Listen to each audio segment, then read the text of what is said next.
With your presence. Thank you very much for this. Rafael is translation for us, okay? Oh, sounds wonderful. Thanks for having me. Nice to meet you, Marcos. Ryan, order Rafael translation this conversation, okay? I'm sorry. Yeah. It's Rafael Paixão. We have two Rafael, me and Rafael Paixão. Okay, Paixão. This guy is the man, great trombonist, great musician. Vai, Rafael, manda ver. Se apresenta para ele aí, você que é nosso tradutor. Marlon, libera o Rafael lá para ele poder falar, senão não tem como. Beleza. Ok, maravilha. Todo mundo me ouve bem? Sim, Hello, Ryan. It's a pleasure to have you here with us. So if we can start, you just feel free to start, and I will do the translation, okay? Okay, that sounds good. Well, so we're here. I saw in the program we're here to talk about trombone playing in popular musical styles, correct?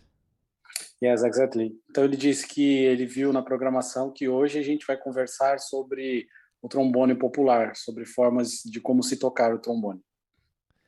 So I'll try and stay focused on that, because I think one of the things that I've always tried to do is learn from all different styles of music. I'm playing classical music, I'm playing jazz, I'm playing Brazilian music,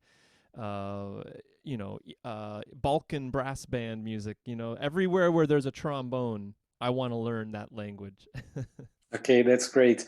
Ele falou também que hoje ele vai tentar, então, se focar nisso, né, sobre como se tocar o trombone no popular. Ele também citou que, na verdade, ele aprende sempre tocando trombone em vários estilos, né, citou música brasileira, jazz, música clássica também, e ele acredita que a gente pode aprender trombone nessas diversas áreas. So I think maybe the best way to start is for me to play some music. I'll play some trombone. I'm going to improvise a musical story with my trombone, and then perhaps we can ask some questions and just go from there. Ok, perfect. Falou então que acho que a melhor forma para ele poder começar essa aula de hoje é fazendo música, tocando. Então ele vai tocar trombone, tocar de forma improvisatória, contando a história dele, uma história para vocês.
So, a little story. Bravo. Thank you. Maravilhoso, o Rafa. Eu vou tentar falar algumas coisas e à medida que eu for deixando uma frase ou outra, você traduz para ele. Beleza.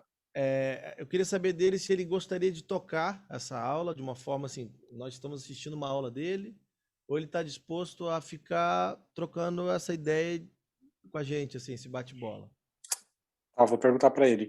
Ryan, Rafael is asking what would you like to do today on this lesson? If would you like to talk and then play some beats, or if you would like to play and explain later? It's up to you. You decide what you want to do, but please let us know. I think I prefer to take questions. You know, I play, and I'm here for you all. So I want to provide the information that the people who are here with us are most interested in learning. Okay, sounds perfect. Ele falou assim que ele prefere ouvir as perguntas de vocês e ele vai respondendo, e caso precise dar algum exemplo, ele dá o exemplo tocando também. Então, fiquem à vontade para fazer as perguntas.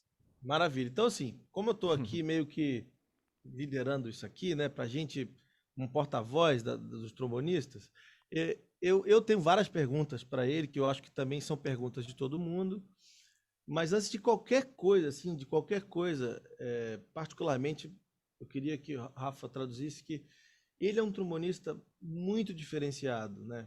Porque ele tem essa característica de trilhar entre a música de câmara, entre o jazz contemporâneo, o jazz tradicional.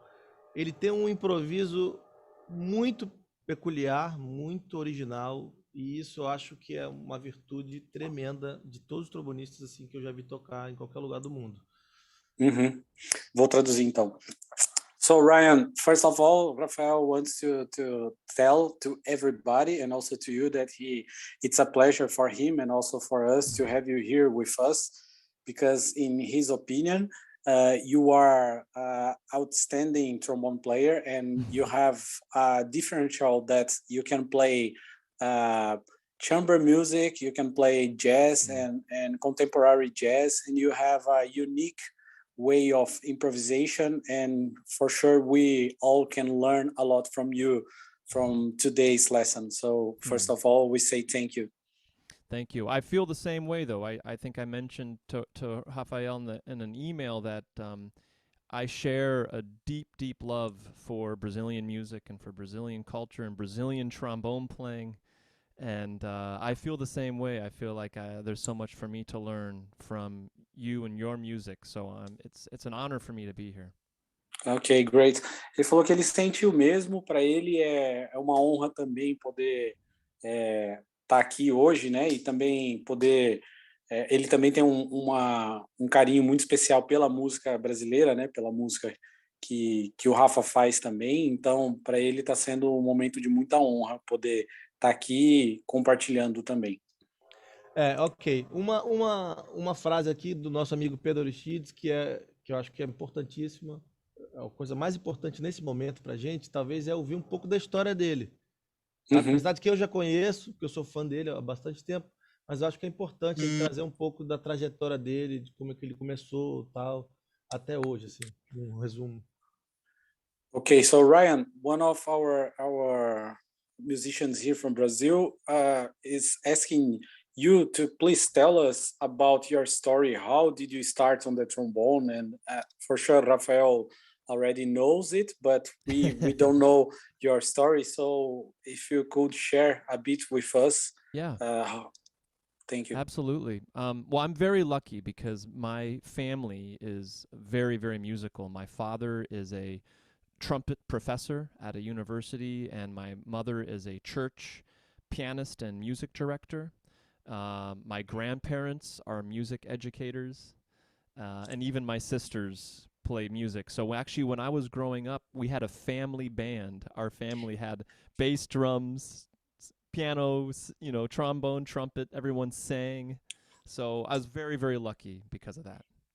Ok, great. Ele falou que ele veio de uma família de músicos, né? O pai dele é trompetista, a mãe dele é pianista e diretora de música, né? Aqui no Brasil seria ministro de música, né? Ou chefe, mestre de capela na igreja. E os avós dele também são professores de música, as irmãs dele também tocam, então ele falou que tem uma família musical e tinha uma banda em casa com bateria, com baixo, com todo mundo cantando, então ele cresceu nesse ambiente musical. So I also, growing up, my mother taught me piano. So I still play piano today. That is my second instrument. I also played violin for many years when I was young. But the trombone, I think, was the easiest for me. It was the most natural. So that's the one I pursued. Ok, great. Ele falou que ele também aprendeu piano com a mãe dele e ele ainda toca piano atualmente. O piano é o segundo instrumento dele.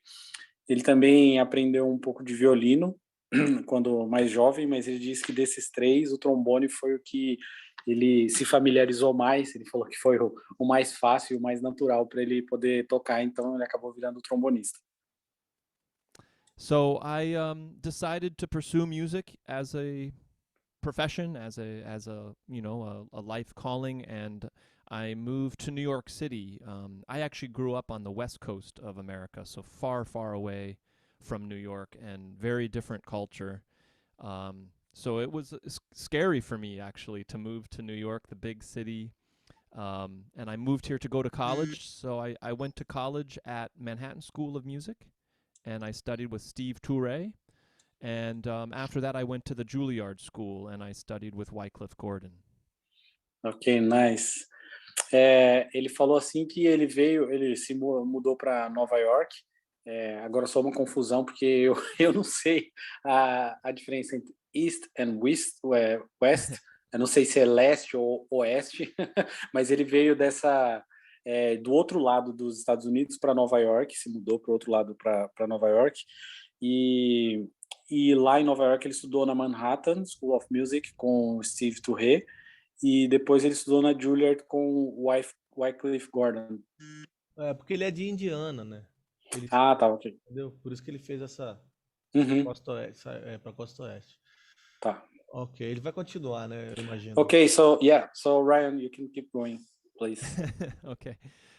So New York is just a unique place. I don't know if there's any other city in the world that has so many immigrants, so many different countries represented. I think every country in the world has immigrants living in New York City from that country. And all of those different communities have musicians and musical communities here in New York. So my earliest professional opportunities were not playing jazz. I studied jazz, but my first gigs I was playing with Argentinians and Colombians. Nice. So some South American music. Exactly. Nice. Então ele estava explicando assim que Nova York é talvez um dos lugares do mundo que tenha as maiores colônias das mais variadas nacionalidades, né, e as mais variadas culturas. Então quando ele foi para lá, para Nova York, apesar dele ter ido para lá para estudar jazz, as primeiras músicas os primeiros estilos musicais que ele tocou foi de música argentina e música colombiana, né? Então ele teve essa experiência multicultural lá em Nova York. And I think that's where my love for all different kinds of musical styles, and especially folkloric musical styles, developed. And I learned quickly that the trombone is actually very common in many other styles. You know, Colombia has the bombardino, not the trombone, but similar, and Eastern Europe, Balkan brass bands have the trombone, and British brass bands have the trombone. And I learned very quickly about the Brazilian tradition of the trombone in choro and in all of Brazilian popular music and folk music. And so that was many years ago. That was maybe 15 years ago. I learned about this. And since then, just been trying to learn more and more. I think we're very lucky as trombonists. You know, here in New York City, some of the most busy musicians are trombone players. Uhum. That's great. Ele falou assim que nessa experiência dele, ele teve a oportunidade de aprender também bastante sobre a música folclórica, que é uma música que ele gosta, e também pôde perceber que o trombone ele está presente na maioria das culturas como um instrumento que atua bastante, né? Ele citou a música dos Balcãs, né? Do leste europeu, citou o próprio choro, né? Na música brasileira, citou o bombardino também na música colombiana, né? Que apesar de não ser o trombone, é um instrumento ali que está próximo. Então, falou que toda essa experiência também acaba sendo bastante enriquecedora, né? E ele também citou que lá em Nova York, os músicos mais ocupados, os que trabalham mais, são os trombonistas, porque conseguem tocar nas mais diversas áreas. And I think we're also lucky, you know, the trombonists around the world are a family, which today is a beautiful example of. And we support each other and we stick together. So most of my opportunities in New York City came from other trombonists calling me to sub for them, trombonists recommending me. One of the great gigs that I've had for many years now is playing with the Maria Schneider Orchestra, and the only reason I have that gig is because her bass trombonist George Flynn told her to call me. He recommended that she call me. You know, so I think I just feel very, very lucky, I think, to be a trombone player. Okay, that's amazing, and I totally agree with you. Ele falou que uma das grandes vantagens de ser trombonista é que, na verdade, a gente vive em uma grande família, né? E esse momento de agora que a gente está tendo é um grande exemplo disso, né? De poder estar em comunidade, os trombonistas sempre dão um jeito de estarem juntos, de se ajudarem, um recomendando o outro, um indicando o outro para fazer algum trabalho. E ele falou que uma das melhores gigs que ele fez, ou um dos melhores trabalhos que ele faz hoje, é com a orquestra da Maria Schneider, e ele foi uma indicação do trombonista baixo dessa orquestra. O cara ligou para ela e recomendou ele para poder tocar com ela. Então, ele fala que é muito bom essa comunidade trombonística, né? Como uma família mesmo. And that's kind of where I am now. I guess the other important part of my career, besides playing trombone in many different styles, you know, freelancing in New York City, I think I've done almost every possible gig in New York City that a trombone can do.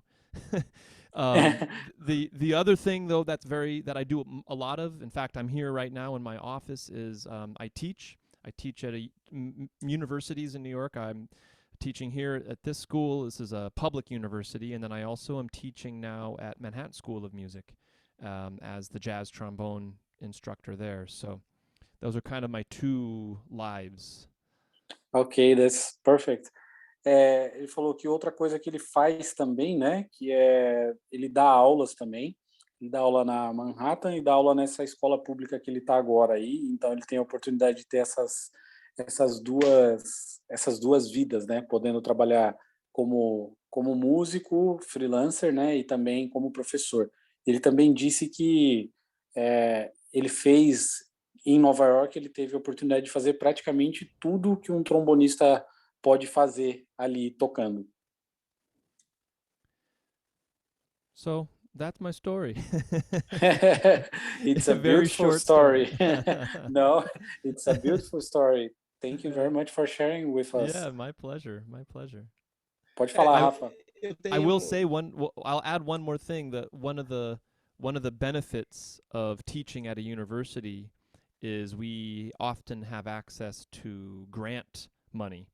And so one of the things I try to do every year is get the grant money so I can come to Brazil. Okay, And that's of perfect. course, I didn't come last year, but I am coming. I'm going to come in May. This May, I'm going to come. Legal.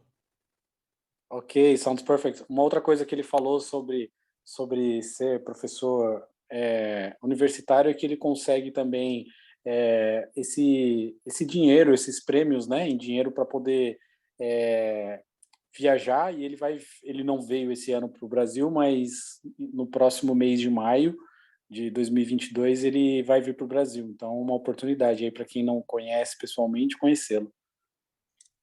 Great. Maravilha. So, Rafael, pode falar. Eu tenho uma pergunta e eu gostaria também que quem tiver, vai deixando aqui no nosso chat que eu reconheço, eu vou perguntar, ok, pessoal? Não fiquem tímidos, por favor. Ele foi aluno do Steve Turre e do Wycliffe Gordon, né? E como é que assim, ele pode falar um pouco dessa experiência, o que os dois trouxeram? Porque os dois têm maneiras muito diferentes de tocar, né? Como é que foi isso? O que ele pôde aprender e ele poderia passar para a gente, assim? Okay. So, Rafa is asking, Ryan, since you were a student of Steve Ture and also Wycliffe Gordon, for him both has different ways of teaching. We would like to hear from you that if you can elaborate a bit of how was the approach of each one of them and share with us, please. Absolutely. Yeah, it's interesting. They're similar in many ways. They both are lovers and deep students of the tradition, the trombone tradition. But they teach it in very different ways. Ok. Ele falou que os dois têm muitas similaridades no que diz respeito à paixão pela música, e os dois são grandes pesquisadores do trombone em si, né, e do estilo de se tocar, da tradição trombonística. Mas os dois têm jeitos bastante diferentes de ensinar. O Rafa, também, eu acho que essa coisa da tradição, no caso, para o cara que toca o jazz, é como se fosse assim, do jazz tradicional, sacou? O jazz tem várias tipos de abordagem, e os dois têm um piano tradicional, é isso? Ele pode... Sim, Rafa, se puder repetir a sua pergunta de novo, porque a conexão deu uma falhada e cortou um pouco, eu não consegui te ouvir. Na verdade, é uma dúvida, porque assim, a minha internet parece que tá ruim, vi uma mensagem aqui. Tá. Estou me ouvindo agora, né? Tô te ouvindo, fala aí. Ok. O que ele quis dizer sobre tradição é uma forma de tocar num jeito tradicional do jazz, né? Acho que foi isso que eu entendi. Eu tenho certeza Tá. Eu posso perguntar. Vou perguntar para ele. Ryan, when you said about those teachers, when you said that both are like searching about the tradition of playing, you meant the traditional jazz or the tradition of the trombone playing? Very good question. Very good question. Specifically the tradition of jazz trombone. Okay. So both teachers are students of the history of jazz, and they're learning and studying the solos of Jack Teagarden and Vic Dickinson and Trummy Young. These very important trombonists in American jazz history from the 1930s, 1940s, which I really love as well. They taught me to love those players and to understand how important the tradition of jazz trombone is. Ok, that's perfect, thank you. Então ele está explicando que sim, está relacionado à tradição do jazz, ao jazz tradicional, né? Ele citou esses 3 trombonistas da década de 30 e 40, né? Que são referências, e falou que sim, eles pesquisaram bastante sobre esse jeito de tocar, e também para o próprio Ryan isso acabou sendo uma grande referência sobre como se tocar, e também ele se apaixonou por essa forma de se tocar, para ter ela como também uma referência. Ok. O Ryan quer completar? Quer falar alguma coisa? Yeah, Ryan, do you want to go forward? Yeah, absolutely. Please. So I think the big difference for me is that Steve Toure was very methodical, very organized in how he practices. He loves trombone technical exercises. I can show you a few. One of his favorite exercises. We would do this every lesson.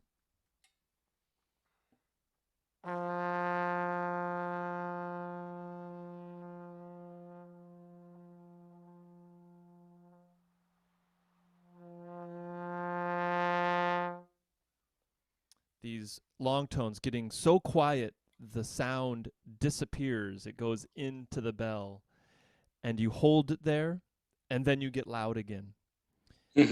So these types of very specific exercises Steve Toure loves. Ok, that's perfect. I will translate to them. Ele falou que uma das características principais do Steve Toure ensinando é que ele é bem metódico, bem específico, né? Bem organizado também. Então, ele gostava muito de passar esses exercícios técnicos, né? E um dos exercícios foi esse que ele acabou de dar o exemplo, falando que começa a tocar uma nota, e é uma nota longa, né, e faz um diminuendo nessa nota até que a nota literalmente desapareça, como se ela sumisse de dentro da campana, e depois ela volta até ter o som forte como ele iniciou. Então esse era um dos tipos de exercício que ele sempre gostava de fazer nas aulas. Here's another exercise. I think if the people here know Steve Toure's playing, they'll recognize this.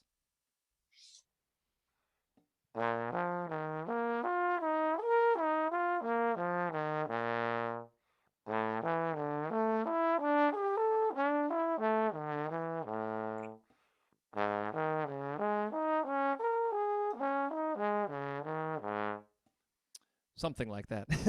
Okay. Doing unusual lip slurs, fourths and fifths, larger intervals. Então ele falou, olha, quem conhece o Steve Toure tocando vai lembrar, vai reconhecer esse exercício. Esse é um outro exercício que o Steve Toure também passava bastante para eles. O exercício subindo em quartas e descendo em quintas, acho que é isso, né? Mas com esses longos intervalos, bom, para quem toca trombone, faz parte, né, da técnica trombonística, esse tipo de exercício. So Wycliffe Gordon is in many ways the opposite. Wycliffe, I think, is maybe the most naturally gifted trombonist I've ever met. So I don't think he ever practiced exercises and etudes. For him, the trombone, I think, like, he was born playing trombone. Yeah, by listening to him, we think exactly the same. It's so natural, it's impressive. Yeah, I will translate to them. Okay. Ele falou assim que, agora falando do Wycliffe Gordon, ele falou que a impressão que ele tem é que ele nasceu para tocar trombone, que tocar trombone para ele sempre foi muito natural, então ele não consegue nem citar algum método, alguma coisa assim que o Wycliffe Gordon estudava ou passava, porque ele já tem um jeito totalmente diferente de tocar, ele toca tudo de um jeito tão fácil, e natural que parece que ele nasceu tocando trombone. So I think what Wycliffe was so good at teaching had more to do with music and understanding what makes good music or compelling music, music that connects with the listeners and with the music fans. And so I learned so much from Wycliffe in terms of how to listen better and how to tell the musical story better when you're improvising, how to phrase a melody more beautifully, you know. So it was more musical concepts with Wycliffe. Ok, that's great to hear. Ele falou que do Wycliffe Gordon, o que ele pôde aprender mais assim foi sobre como ouvir a música, porque ele tem o Wycliffe Gordon tem esse talento também para música, não só no que diz respeito a tocar, mas sim a interpretação, a entender a música e saber se conectar com quem está ouvindo, se conectar com a música e fazer com que a música toque a pessoa, a plateia, né? Quem está ouvindo a música. E isso eu acho que é um ponto bem interessante e importante para a gente, né? Como músico, a gente precisa saber produzir. Ryan, I have a question because you touch a point that I found very interesting about the listening to music. I think, in my opinion, listening is also part of the process of learning music and making music. To make a good music, you need to listen to good music and not just listen to, but really trying to understand what's happening. But nowadays, I found a little bit difficult for this generation to listen to music in a world that's full of things, you know? Visuals. Yeah, exactly. We have so many things to visualize when we are listening to music that sometimes the music that we are listening becomes a second or third plan, not the main focus. So do you have any advice to help the students to listen and be full concentrated on that? Yes. Sorry, please let me translate first. No, I'll just say I completely agree with you, Rafael. That's such a insightful point you make. Thank you. Pessoal, eu fiz uma pergunta para ele, que é o seguinte, ele tocou nesse ponto, né, de que o Wycliffe Gordon ensina como ouvir música, ensina também como interpretar a música, né, e falando desse ponto de ouvir música, eu particularmente considero que esse é um dos pontos principais para quem quer estudar música e fazer música bem, precisa ouvir música bem também. Só que hoje em dia é difícil, né, porque a gente tem, quando a gente vai ouvir música, a gente ouve vendo também, assistindo, e muitas coisas que acontecem principalmente com o advento da internet, essas coisas roubam a nossa atenção, né?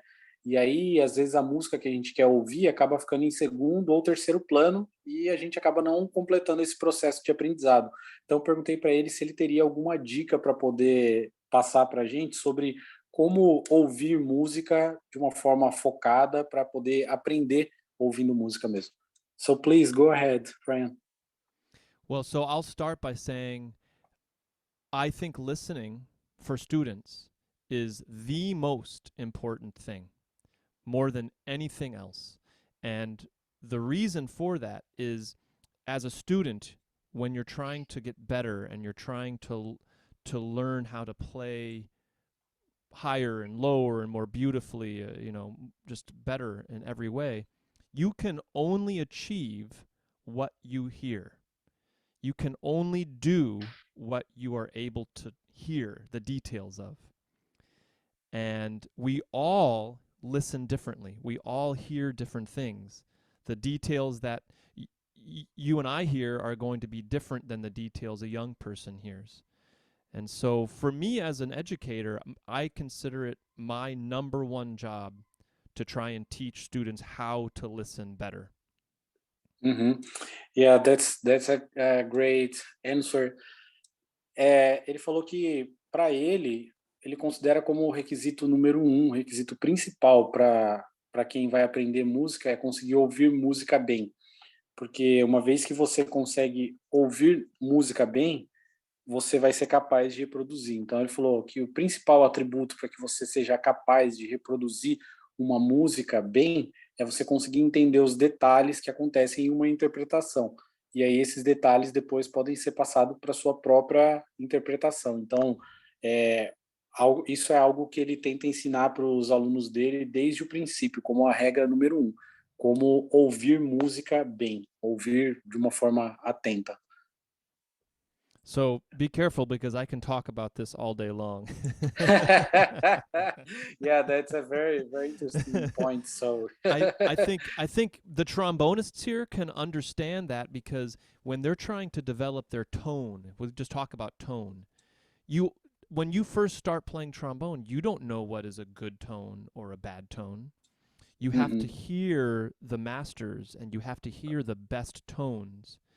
And then you can start to practice to sound like that. Ele falou assim que, bom, para a gente, trombonista, é até um pouco mais fácil falar sobre isso, né? Porque quando a gente começa a tocar no trombone, a gente, pela primeira vez tocando no trombone, né? Logo começa a estudar, a gente não tem uma referência sonora, não sabe o que seria um bom som. E qual que seria a forma de você entender qual que é um bom som de trombone? É você conseguindo pegar esses mestres do trombone, ouvindo e tendo eles como referência para depois tentar soar como eles, né? E mais uma coisa que ele falou, que a gente tem que tomar cuidado com esse assunto, porque é um assunto que pode durar a aula toda. So what would happen if all the young trombone players started imitating someone with a bad tone? That's not a good thing, right? And that is what's happening. Many young people are imitating things they hear on Instagram. And most of the things on Instagram are not very good, in my opinion. Yeah, that's true. I totally agree. Ele falou, e um problema que acontece muito hoje em dia é que muitos estudantes começam a imitar pessoas que não são boas referências. E ele até citou um exemplo do Instagram. Muito do que é feito no Instagram não é uma boa referência para os alunos. Então, os alunos acabam correndo esse risco de pegar uma má referência. And so I think there are similarities for all the different musical concepts that we work on, especially I think for rhythm. You know, if you want to develop a great sense of rhythm and groove, you need to listen to the masters. You need to listen to the people who play with the best sense of rhythm and groove. You don't want to listen to other young people playing on YouTube. You know, you want to listen to Art Blakey, and you want to listen to Raul de Souza. You want to listen to the masters. Então ele está dando exemplo, né? Se você quiser aprender, por exemplo, sobre como ter um ritmo bom ou ter um bom groove, não tem como você aprender isso se você não tiver como referência os grandes mestres, né? Ele até citou dentre eles aí o nosso eterno Raul, né? Então, a forma de se criar essa identidade é ouvindo e literalmente copiando mesmo dos mestres, né? Que são as referências que a gente tem. Não pegando algum jovem, né? Com todo respeito aos jovens, né? Também sou jovem. Aos jovens que estão no YouTube. So, please, go on. Yeah, so I think for some simple exercises that I think would help students become better listeners, two things. The first is to listen to their music, whatever music they like, any kind of music, can be pop music even, and try and only listen to one instrument, just the drums for the whole performance, just the bass for the whole performance, and try to stay focused for the entire recording on just one instrument. Ele falou que ele quer dar duas dicas que ele acha que são muito importantes, são simples, mas são bastante importantes. A primeira dica que ele dá para quem vai ouvir uma música como forma de estudo é você tentar se concentrar em apenas um instrumento, não importa qual seja o tipo de música que você vai ouvir, seja música clássica, jazz, popular ou música pop, mas que você se concentre em apenas um instrumento e você ouça esse um instrumento do começo ao fim daquela música, para tentar entender o que o instrumento está fazendo durante toda a música.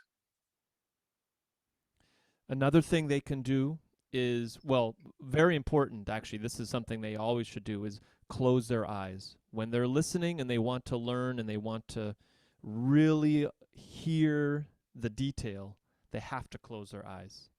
Uhum. Uma outra coisa que ele sugere também, que ele acha que é importante, quando você quer se focar realmente nos detalhes, que você feche os olhos, para que você esteja totalmente focado naquilo que você está ouvindo. So I think what it ultimately is about is focus and putting all of our attention here on our ears. And when our eyes are open, some of our attention is distracted. So we close our eyes. It's almost like a meditation where Uhum. we're 100% focused on feeling the music. And I will add that for me, when I'm really listening to music, it's not just about the ears and the aural experience. It's also very physical. Uhum. Feeling the resonances of the harmony and the groove of the rhythm. I think it's very physical. Uhum. Então ele falou que quando a gente consegue fechar os nossos olhos, toda a nossa atenção vai para os ouvidos, mas ele está chamando a atenção que não é apenas ouvir com os ouvidos, mas você literalmente sentir toda a ressonância do som no seu corpo, sentir todo o groove do ritmo também no seu corpo. Então, para ele, ouvir música e ouvir música com atenção é quase como se fosse uma meditação mesmo, é uma coisa bastante séria. So Ok. I think, yeah, that's a very important point. Maybe the most important point for my talk. Yeah, I found it very interesting because Hmm. I also teach, Hmm. but I will start teaching next year in a university. But Hmm. I found very difficult to help or to guide the students on how they should listen to the music, because for me, I grew up in an environment that everyone was doing that, like listening music, and so we did it together.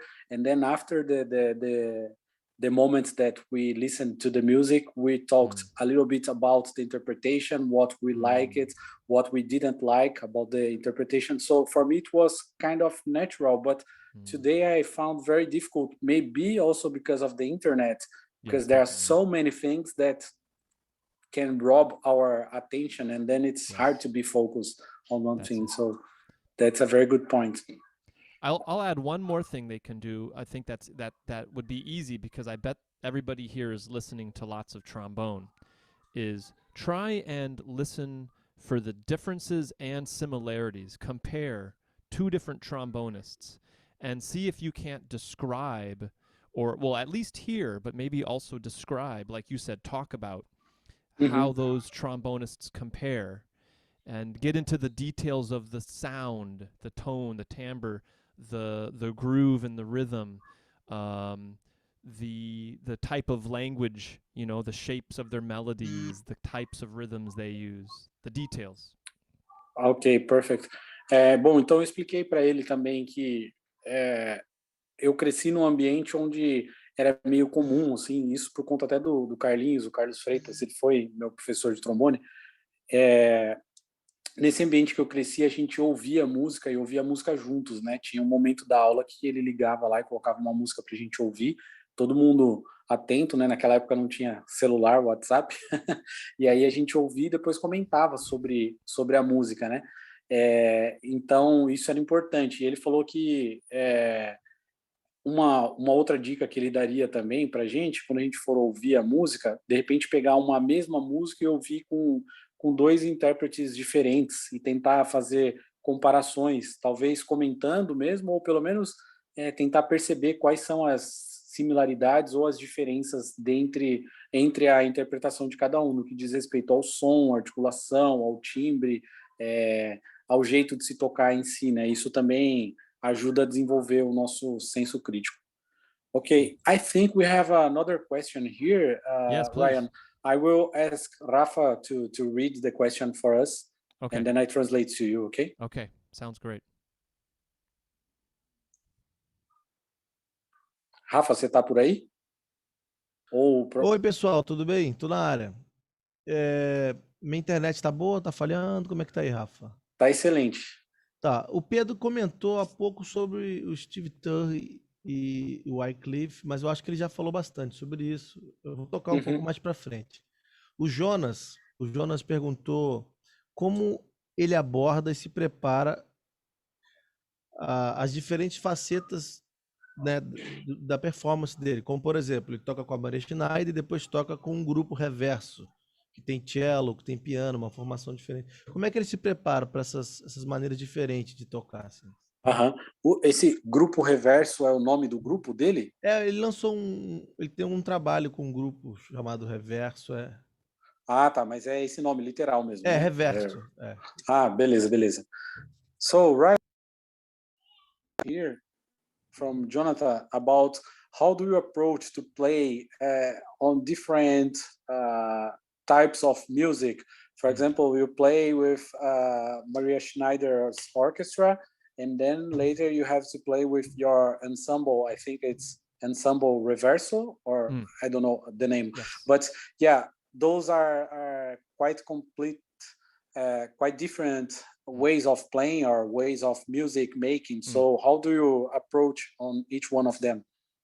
No, it's a great question. I think actually it ties directly into what we've been talking about, listening and really, really hearing the details of each musical language. And so for me, I only speak one verbal language. I only speak English. I'm ashamed to say. Don't worry, we speak the most known one. So luckily, yeah. I consider myself to speak many musical languages. I consider fluently. I consider myself to speak traditional jazz, bebop jazz, modern jazz, classical chamber music, Latin jazz, especially salsa, the music of salsa trombone. I don't know if I'm fluent in Brazilian jazz yet, but I'm working on that. So just like speaking other verbal languages, you have to spend a lot of time listening and practicing to the people who speak those languages fluently. Okay. And that takes a lot of time and it takes a lot of focus with the ears.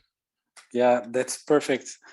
Ele deu um exemplo aqui que eu acho que foi sensacional, né? Ele falou, olha, infelizmente, no caso dele, né, ele fala só um idioma, né? Ele fala inglês. Eu até brinquei que ele fala a língua que é a mais conhecida, né? Então ele não tem problema com isso.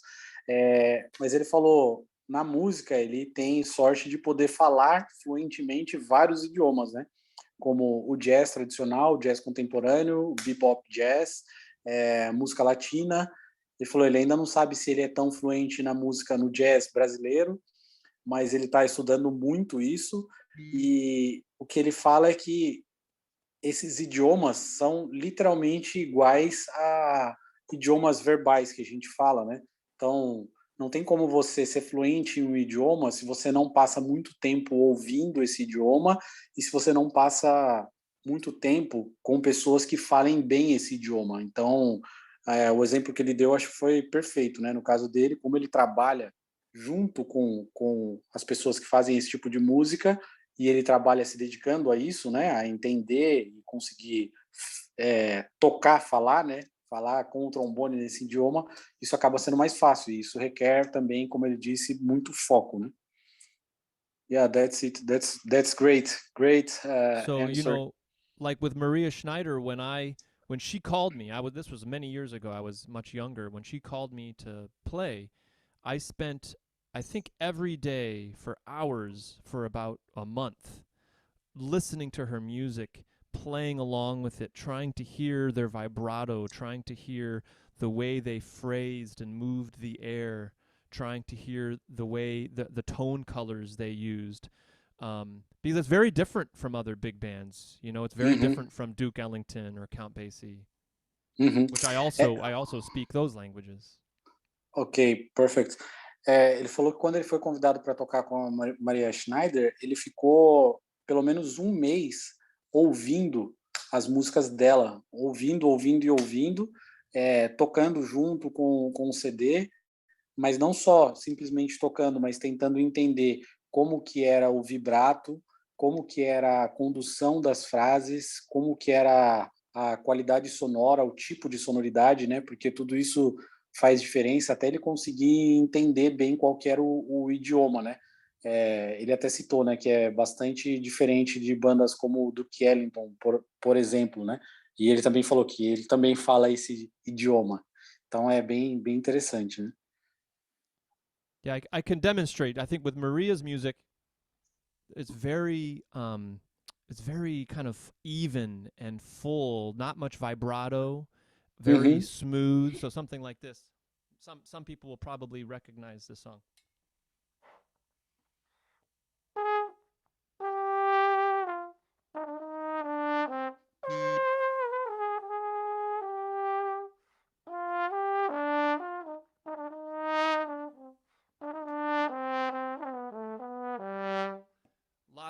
Lots of shapes, ups and downs, crescendos. But if you were playing, let's say, Count Basie,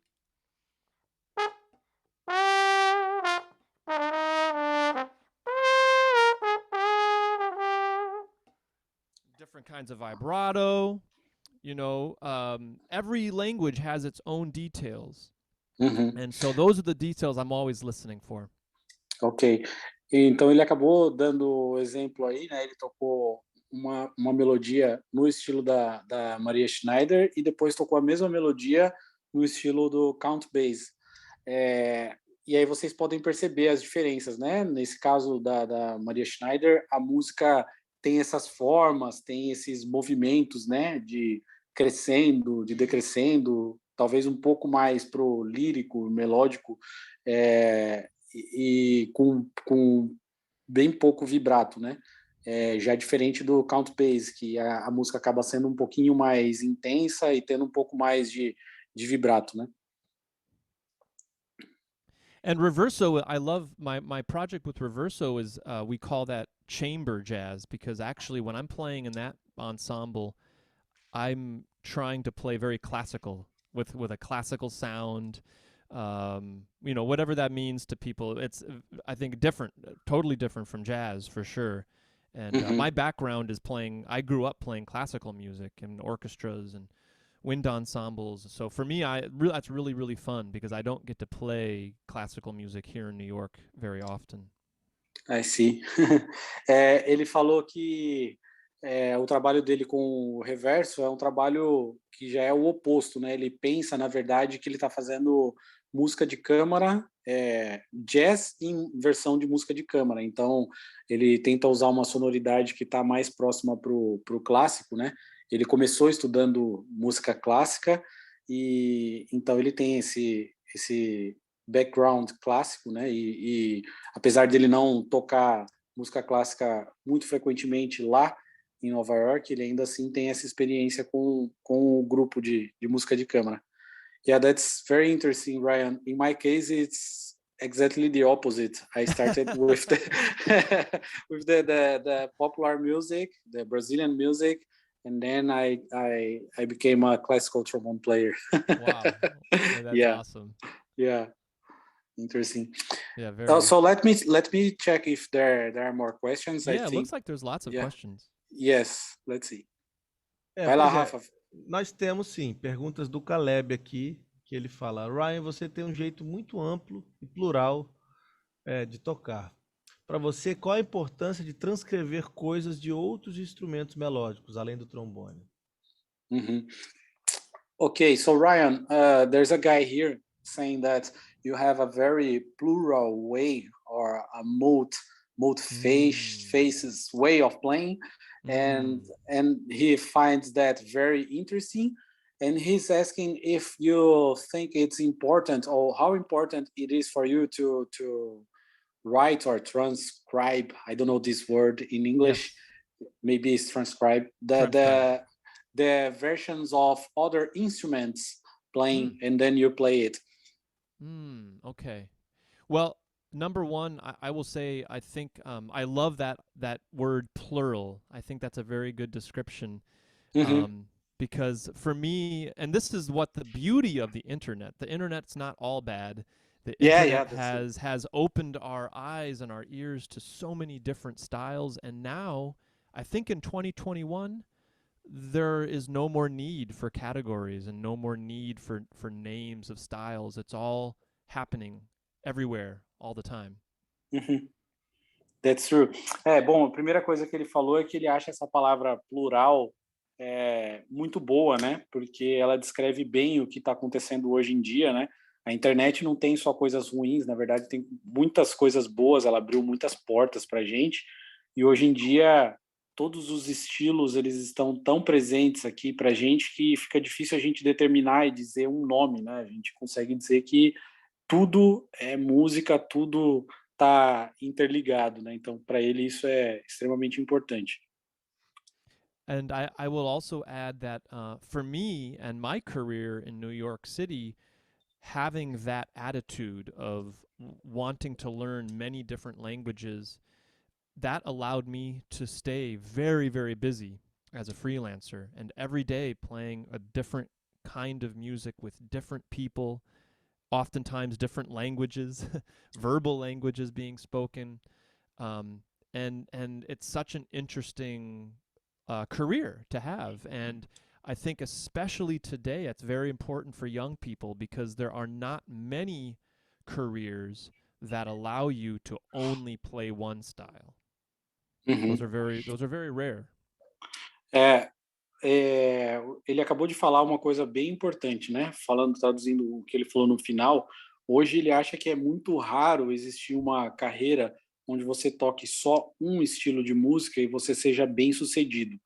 E ele se considera bem feliz ou bem sucedido, né? Pelo fato dele conseguir tocar nesses vários idiomas diferentes, né? Nos Estados Unidos, em Nova York. Por isso ele também tem uma carreira bem ocupada, né? Uma vida trombonística bem cheia, tocando vários idiomas diferentes, com pessoas de culturas diferentes e também pessoas com línguas, né, diferentes. Então, para ele, acaba sendo interessante e importante poder conhecer bem esses idiomas. So I think, to answer the second half of the question, I think that learning solos of other instruments is very, very important because it helps us expand our language. And actually, for me as a student and teacher, the number one thing I said is listening.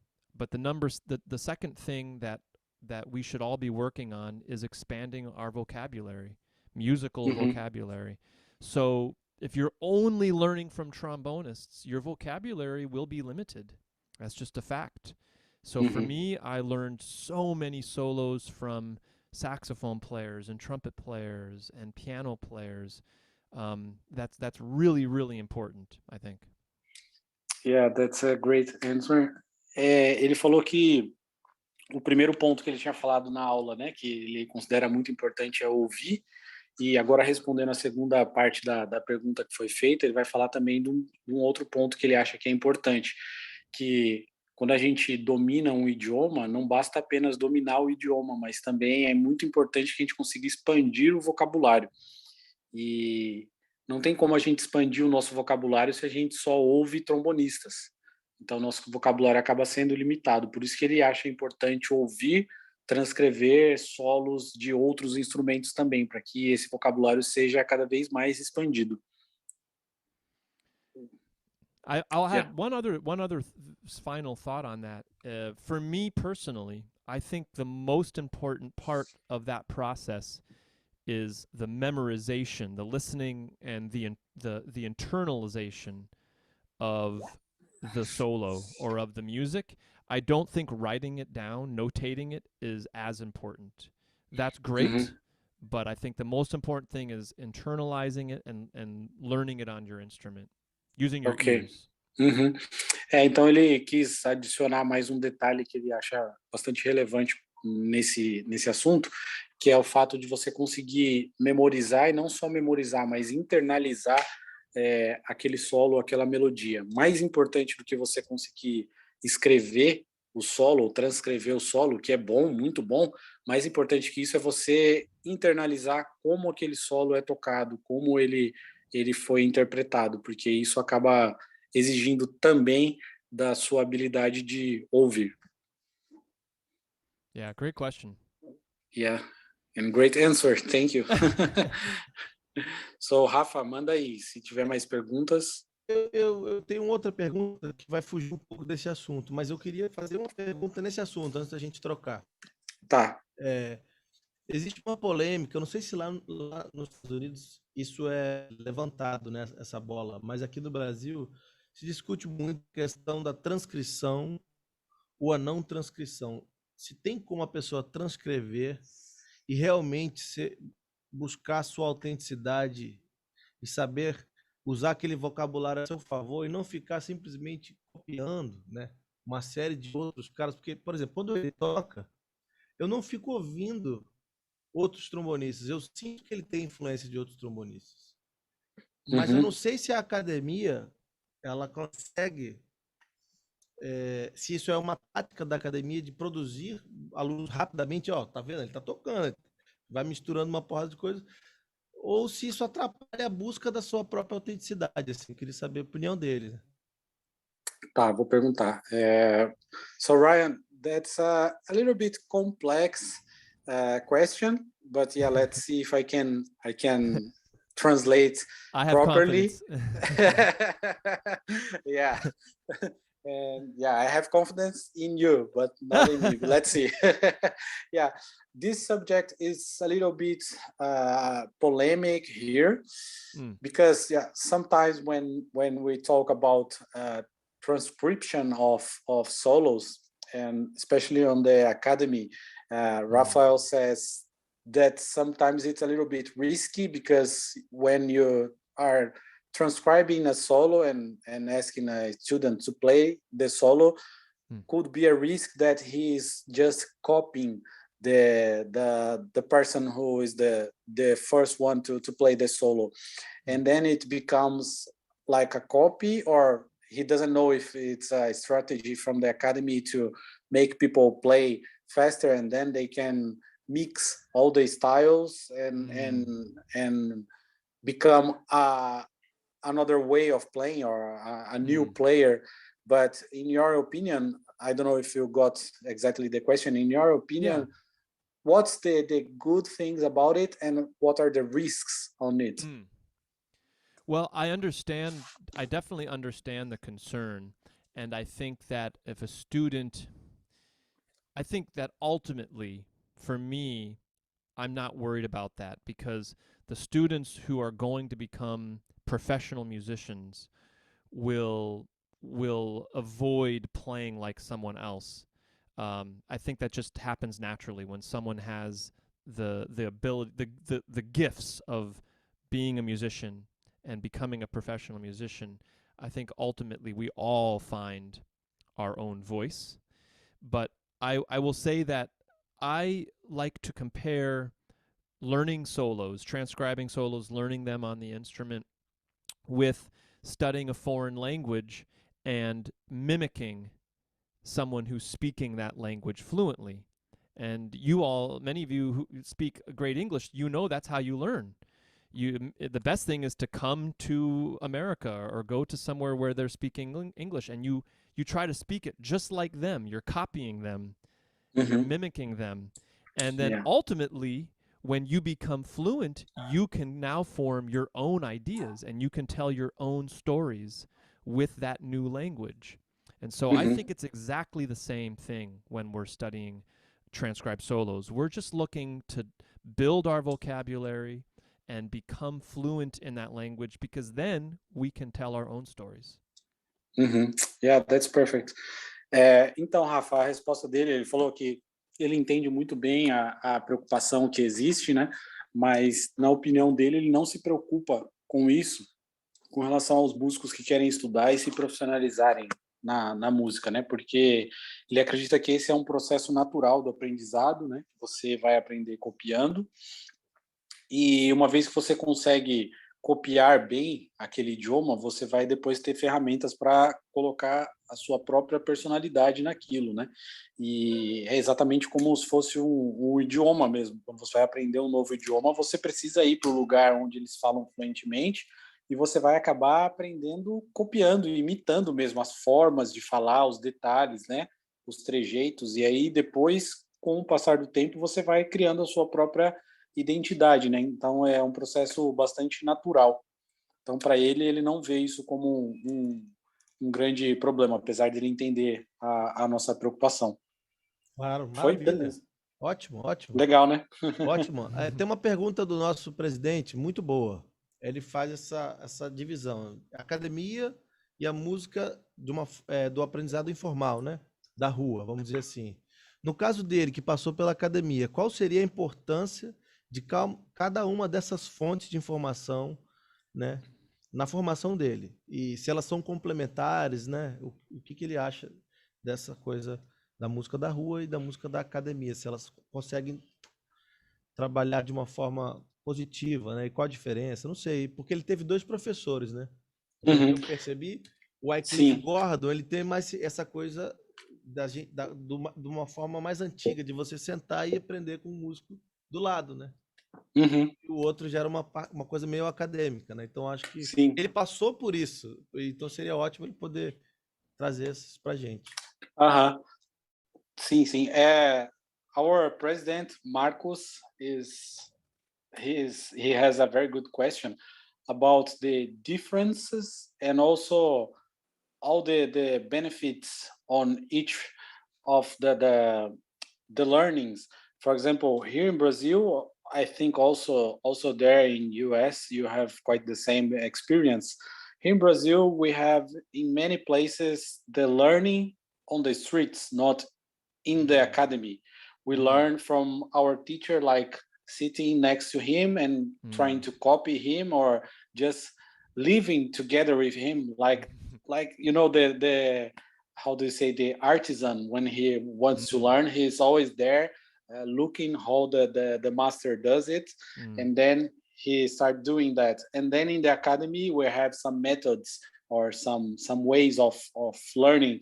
And in Rafa's opinion, you quite had the same with Wycliffe Gordon and Steve Tuhé. So if you could elaborate a bit of the benefit of each one of them, please let us know. Yeah, no, that's such a great question. And I think for many years, we as professionals felt like we had to answer one or the other. But I think now in 2021, we're starting to understand that they're both very important and they both offer different benefits.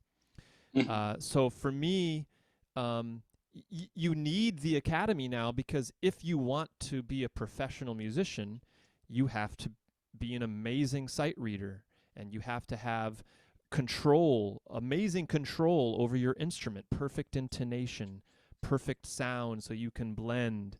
And these are things that the academy is really good at teaching. But alternatively, if you want to play the music that is being played on the streets, you have to learn that on the streets, because it's impossible to learn those languages only from recordings or only from reading textbooks.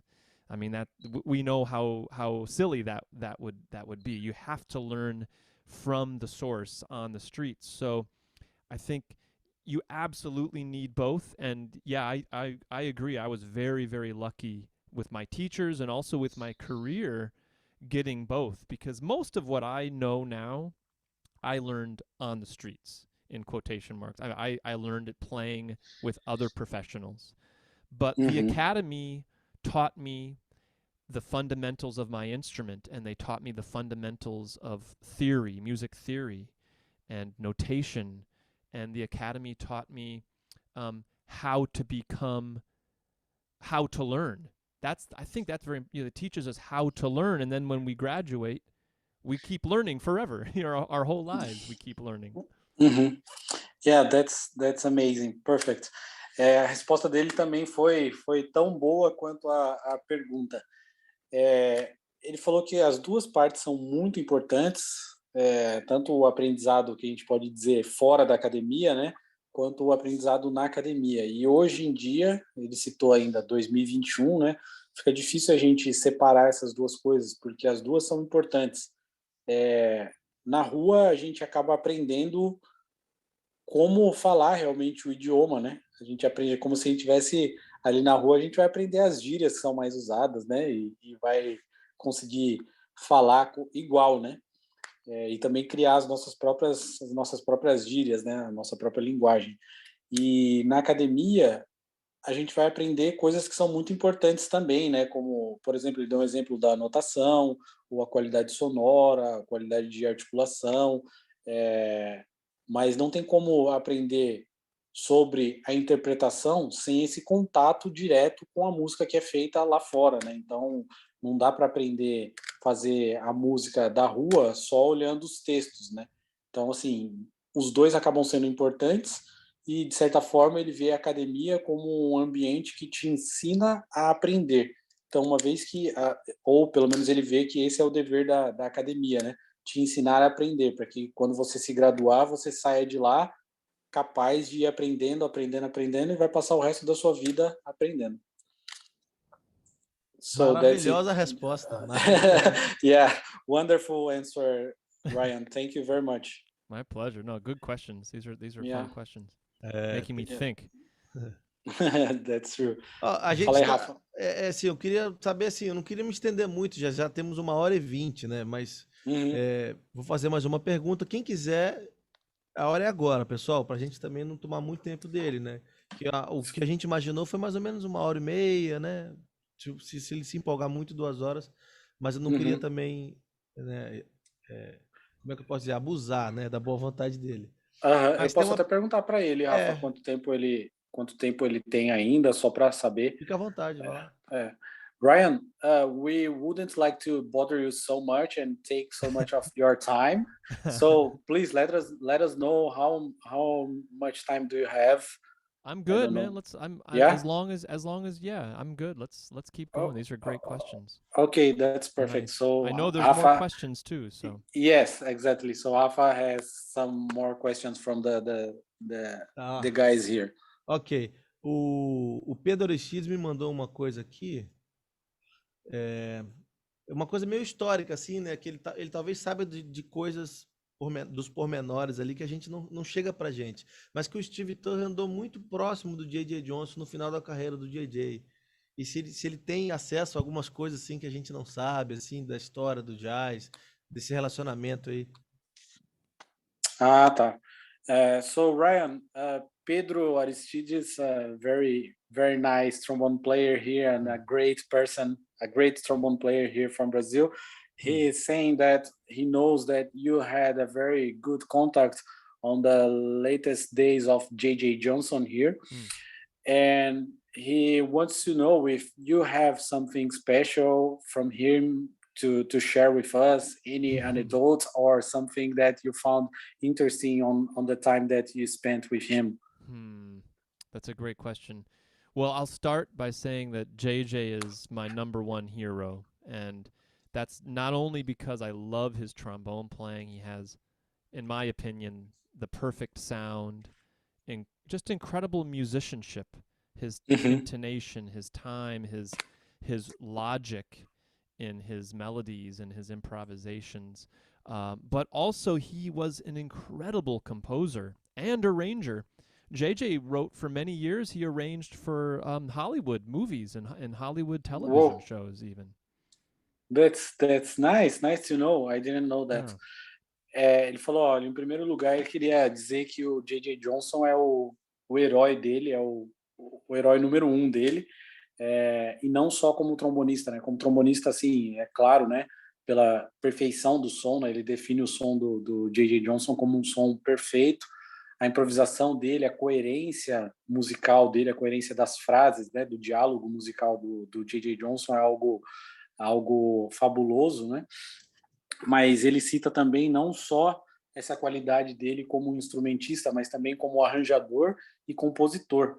Inclusive, ele cita que o J.J. Johnson foi arranjador de muitas coisas de filmes de Hollywood e também da TV nos Estados Unidos. Então, ele teve essa carreira não só como instrumentista, mas também como compositor e arranjador.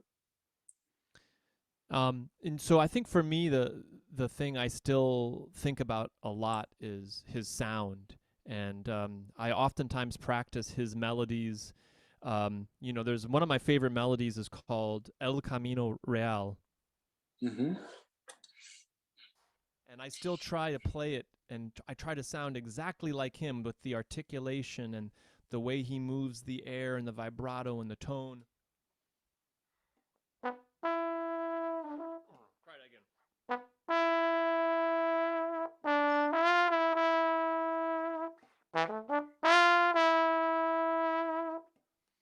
Trying to really get the details of Mm-hmm. what he did. It's so unique and so beautiful. So for me, that's the lesson that I still think about, is just the sound of his trombone. I do have one funny story. The first time I met him, I was very young. I was at a jazz summer camp, education camp, and he was playing the evening concert. And he came out on stage. He must have been 75 years old at least. And he was wearing this white dress coat, this white jacket with Mm-hmm. no shirt underneath. Bare chested.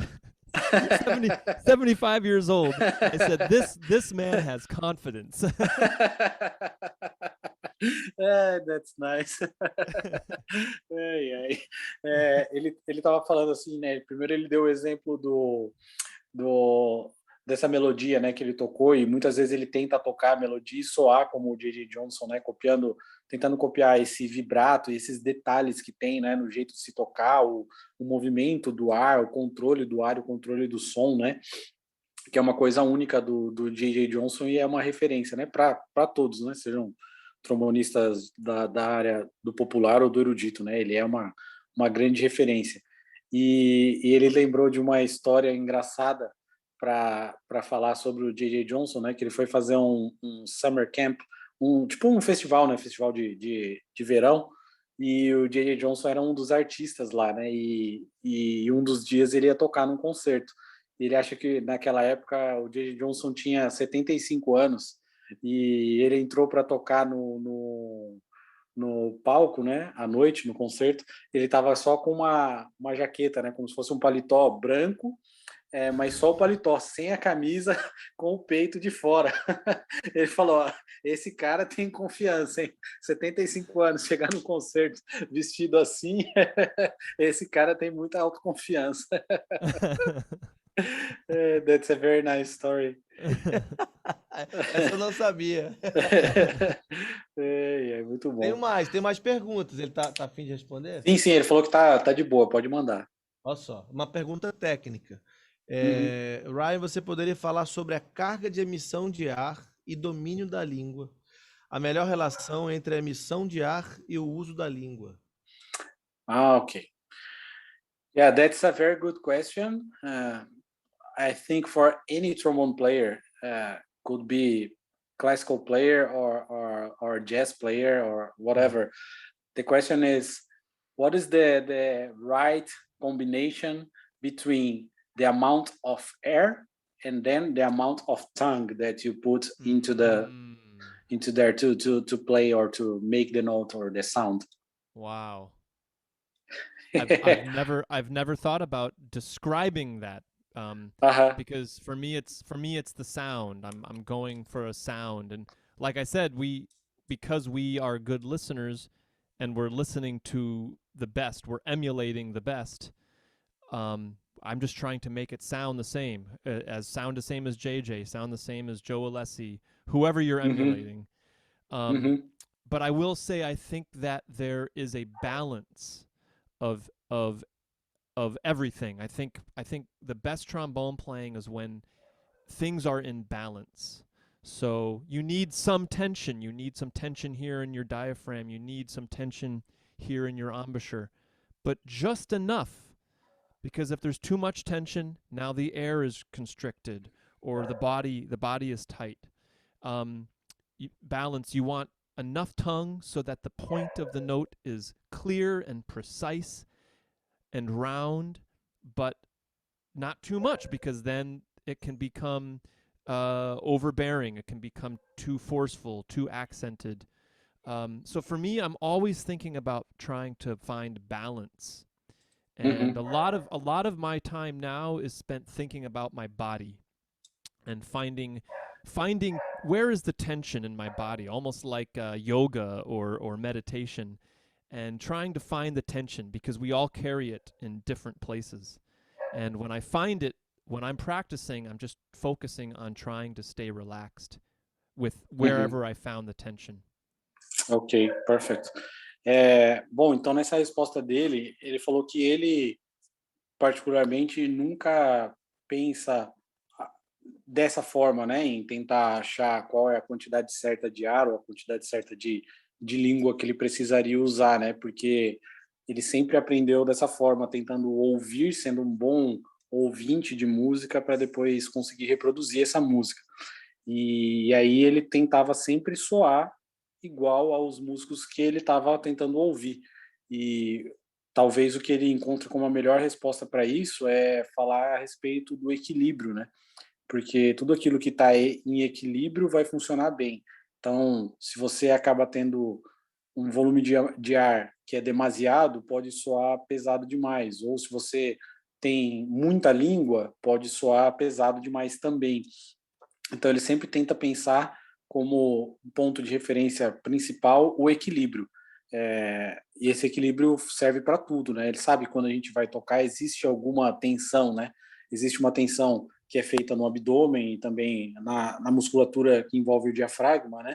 E existe também a tensão na nossa embocadura, mas se essa tensão for demasiada, se ela estiver fora do equilíbrio, aí ela pode comprometer a nossa forma de tocar.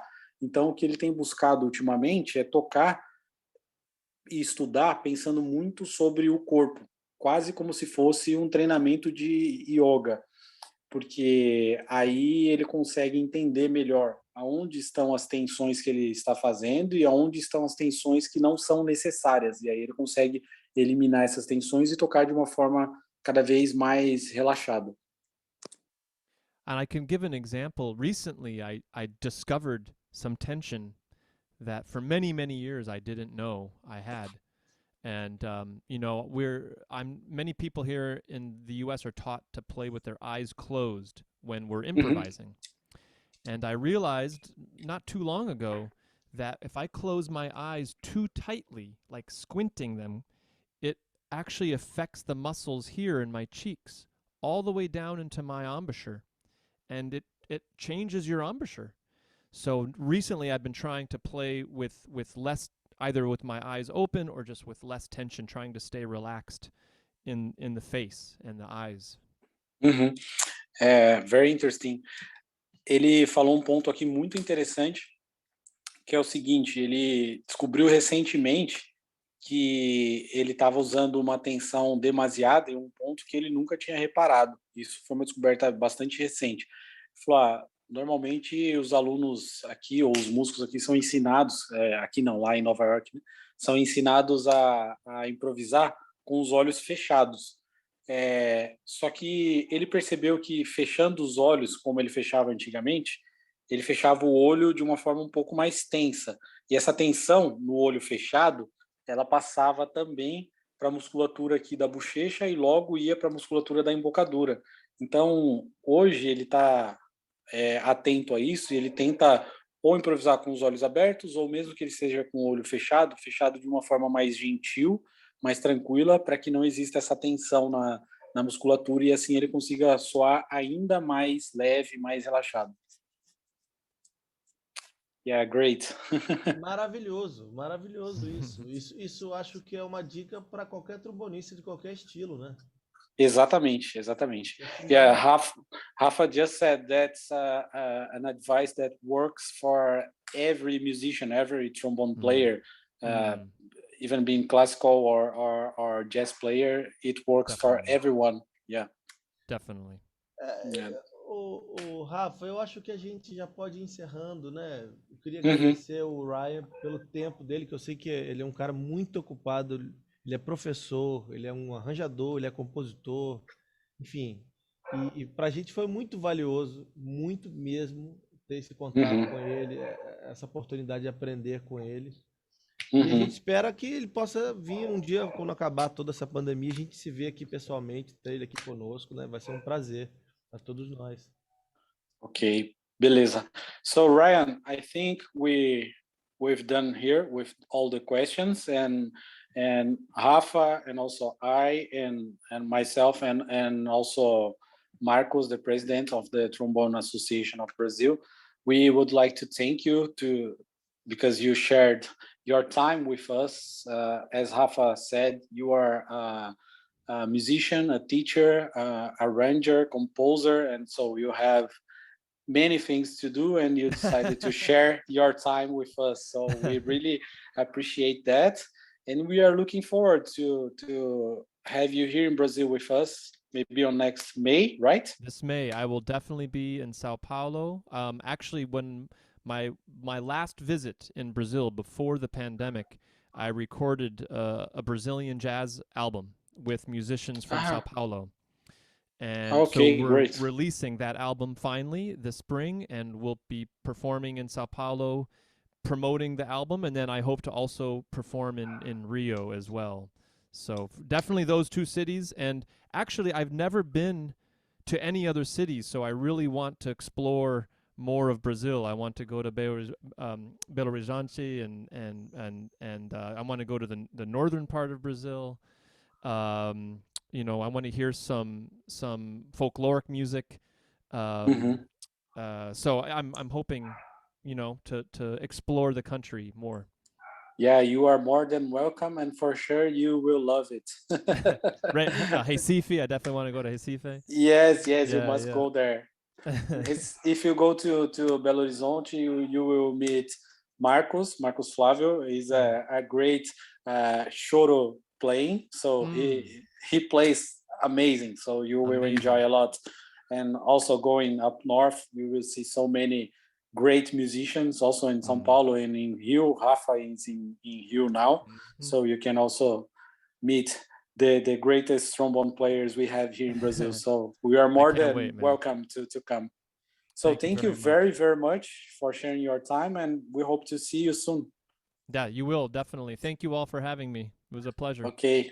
Thank you. Muito obrigado. Muito obrigado. Tchau. Bye, Ryan. Bye. Beleza, então, Rafa. Valeu, hein? Valeu aí. Pessoal, foi Rafael, maravilhoso, né, queria agradecer muito o Rafael pela disponibilidade da tradução, Rafael. Valeu.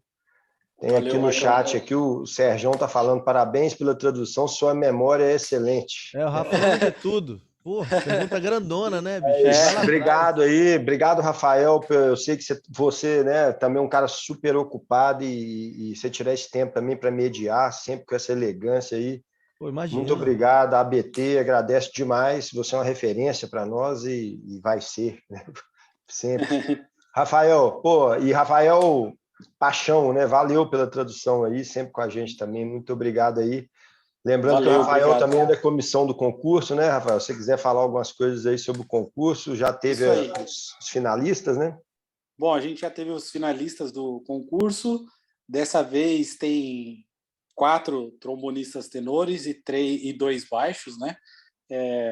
Queria pedir para vocês ficarem atentos aí, porque vai ser um resultado com certeza maravilhoso. Também dá a dica para vocês para participarem de todas as edições desse concurso, né? Porque, na verdade, o que eu sempre falo para todo mundo, o mais legal de todo o concurso não é o resultado, e sim o caminho que a gente percorre até o concurso. Então, seja concurso para qualquer coisa, para orquestra, concurso de solistas ou um concurso para professor, muito mais importante do que o resultado é toda a preparação. A gente ganha muito com a preparação para esse tipo de concurso. Então, por isso que a gente faz, né? Não é só para dar o prêmio, não, é para incentivar vocês a desenvolverem ainda mais. Então, fica o convite aí para vocês participarem das próximas edições também. Beleza? Resultado amanhã às 16 horas, ao vivo. já tem a banca que foi selecionada pela comissão, estão escutando só os áudios, sem saber quem é, né? Foi mandado verdade. apenas os áudios, e eles têm apenas números para falar qual que foi melhor, e amanhã, às 16 horas, a gente fala o resultado, né? Exatamente. Outra informação... Só um detalhe, Marcão. Sim, pode falar. Só um detalhezinho para a gente acrescentar também, que quando a gente fez a primeira audição, né, a seleção, a gente não fez às cegas, fez analisando os vídeos, mas a partir de agora nem mesmo a gente sabe quem é quem, porque já foi extraído os áudios e eles foram transformados em números, então tá tudo às cegas. Então a gente não sabe de nada, tá? Não, é uma surpresa para todo mundo na hora, quem que é. Nem a gente sabe. Isso aí.